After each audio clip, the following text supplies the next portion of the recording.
Hello guys, ഇന്ന് ഞങ്ങൾക്ക് second time ഹോസ്പിറ്റലിൽ വിസിറ്റ് ചെയ്യേണ്ട ദിവസമാണ് കേട്ടോ. അലർജിയും ഹെയർ ഫോളൊക്കെ ആയിട്ട് ഞങ്ങളൊരു 1 മന്ത് ആയുള്ളൂ ഇവിടെ ഞങ്ങളെ കാണിക്കാൻ തുടങ്ങിയിട്ട്. ഓരോ മാസത്തേക്കാണ് കേട്ടോ നമുക്ക് ഇവിടുന്ന് മരുന്ന് തരാറ്. അങ്ങനെ അവിടെ ഇരിക്കുമ്പോഴാണ് ഞങ്ങളുടെ ഫ്രണ്ട് സിൽനയുടെ ചേച്ചിക്ക് വാവ ഉണ്ടായെന്ന് പറഞ്ഞ് മെസ്സേജ് വരുന്നത്. അങ്ങനെ രാവിലെ തന്നെ ഒരു ഹാപ്പി ന്യൂസ് കേട്ടതിൻ്റെ സന്തോഷം ഞങ്ങൾക്ക് ഉണ്ടായിരുന്നു. അറ്റ് ദ സെയിം ടൈം ഞങ്ങൾ ഭയങ്കര എക്സൈറ്റഡ് ആവട്ടെ ഞങ്ങളുടെ കൂടുതൽ ആർക്കെങ്കിലും വാവയൊക്കെ ഉണ്ടായെന്ന് പറഞ്ഞു കഴിഞ്ഞാൽ. അത് കഴിഞ്ഞതേ പോകാമെന്ന് ഓർത്ത് നിൽക്കുമ്പോഴാണ് ഈ കുഞ്ഞിക്കുരുപ്പ് ഏതോ ഒരു പൂവാണോ കായാണോ എന്ന് അറിയത്തില്ല അത് പറത്തി കളിക്കുന്നത്.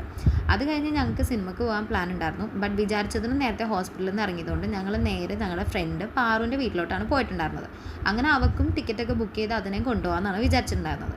അത് കഴിഞ്ഞതേ പിന്നെ ക്രിസ്മസ് ആയതുകൊണ്ട് എല്ലാ വീട്ടിലും ഇപ്പോൾ കേക്ക് ആയിരിക്കുമല്ലോ, പ്ലം കേക്ക്. അങ്ങനെ ഞങ്ങളും അതൊക്കെ കഴിച്ച് അവിടെ ഇരിക്കലായിരുന്നു. ഫ്രിഡ്ജിൽ നിന്ന് ഡയറക്റ്റ് എടുത്തതുകൊണ്ട് അത് മുറിക്കാൻ ഇച്ചിരി കഷ്ടപ്പെട്ടതിൻ്റെ കിടപ്പാണ് കേട്ടോ ഈ കിടക്കണത്. അപ്പോഴത്തേക്കും മറ്റേ സാധനത്തിനൊന്ന് കുളിക്കാൻ പറഞ്ഞു വിടാനും റെഡിയാക്കി ഇറക്കാനും ഒക്കെ വേറൊരു പണിയായിരുന്നു. ഞങ്ങളുടെ +2 ഗ്യാങ് മൊത്തം ഞങ്ങൾ 6 പേരാണ് കേട്ടോ. എല്ലാത്തിനെയും വാരിപ്പറക്കി ഒരു സ്ഥലത്ത് പോവുക എന്ന് പറയുന്നത് എന്നെ സംബന്ധിച്ച് വലിയൊരു കടമ്പയാണ്. അതിൽ 2 കുരുത്തക്കേടാണ് ഈ 2 എണ്ണം. പാറും ഞാനും ആക്ച്വലി LKG തൊട്ട് ഒരുമിച്ച് പഠിക്കുന്നതാണ് കേട്ടോ. ഇതിൻ്റെ ഇടയിൽ കുറച്ച് ഗ്യാപ്പൊക്കെ വന്നെങ്കിലും പിന്നെ +1 +2 ഞങ്ങൾ പിന്നെയും ഒരു ക്ലാസ്സിൽ തന്നെ ആയി. അശ്വതീനെ ഞാൻ ഏതാണ്ട് എൻ്റെ 5ാം ക്ലാസ് തൊട്ട് അറിയും. ബട്ട് ഒരുമിച്ച് പഠിക്കുന്നത് +1 +2 തൊട്ടിട്ടാണ്. അങ്ങനെ ഉച്ചയ്ക്ക് 1 മണിക്കത്തെ ഷോ ആയിരുന്നു കേട്ടോ ഞങ്ങൾ ബുക്ക് ചെയ്തിട്ടുണ്ടായിരുന്നത്. തിയേറ്ററിൻ്റെ തൊട്ടടുത്താണ് പാറുൻ്റെ വീട്. അതുകൊണ്ട് സിനിമ കഴിഞ്ഞു ഞങ്ങൾ തിരിച്ച് അങ്ങോട്ട് തന്നെ ചെന്നിട്ട് അടുത്ത ഫുഡ് അടിയിലോട്ട് കടന്നിട്ടുണ്ടായിരുന്നു. അവിടുത്തെ പാറുവിൻ്റെ അമ്മയുടെ പേര് മഞ്ജു എന്നാട്ടോ. മഞ്ജുമ്മ അങ്ങനെ അമൃതം പൊടിയുടെ അപ്പമൊക്കെ വെച്ച് നല്ല തേങ്ങാക്കൊത്തൊക്കെ ഇട്ട് നല്ല അടിപൊളി ഒരു അപ്പം ഉണ്ടാക്കി വെച്ചിട്ടുണ്ടായിരുന്നു. അങ്ങനെ അതും തിന്ന് കിടക്കുമ്പോഴാണ് ഒരെണ്ണം എനിക്ക് പനിയുണ്ടോ എന്നൊരു സംശയം എന്നൊക്കെ പറഞ്ഞ് ഒന്ന് നോക്കിക്കേ എന്നൊക്കെ പറഞ്ഞ് വരുന്നത്. പക്ഷേ വെറുതെ ആണ് കേട്ടോ, പനിയൊന്നും ഉണ്ടായിരുന്നൊന്നുമില്ല.